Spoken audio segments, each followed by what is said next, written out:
Reading rhythms. Hi, in this video we'll be talking about how to read and play the different 16th note patterns. This starts with an understanding of how to count and subdivide 16th notes.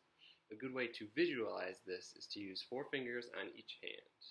Example, 16th notes are really easy, 1 E and 2 E and or you can use pepperoni, pepperoni, pepperoni.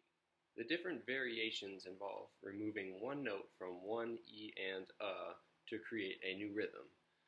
Let's try combining some 16th notes to make a different rhythm. 2 fingers together will create an 8th note. In our first example, 1 E and, we skip over 1 E and, 2 E and.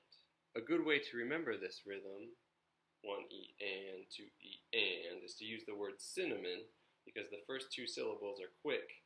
Cinnamon, cinnamon. For our next rhythm, all we're going to do is flip around that rhythm, 1 E and. We're just going to flip it around. Now we got 1 and 2 and In this rhythm, now we have the long note first, followed by the short notes.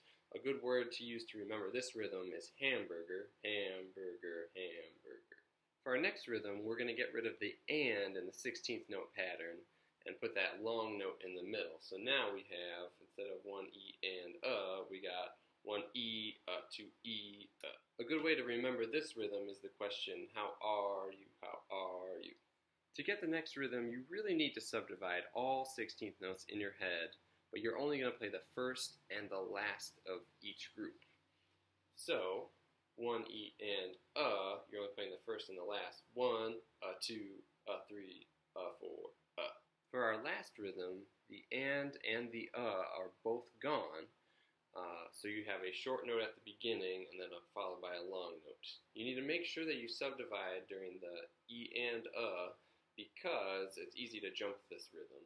1 E, 2 E, 3 E, 4 E, 1 E, 2 E, and 3 E, 4 E, and. To practice reading and playing all 6 of these rhythms, please look at the next video.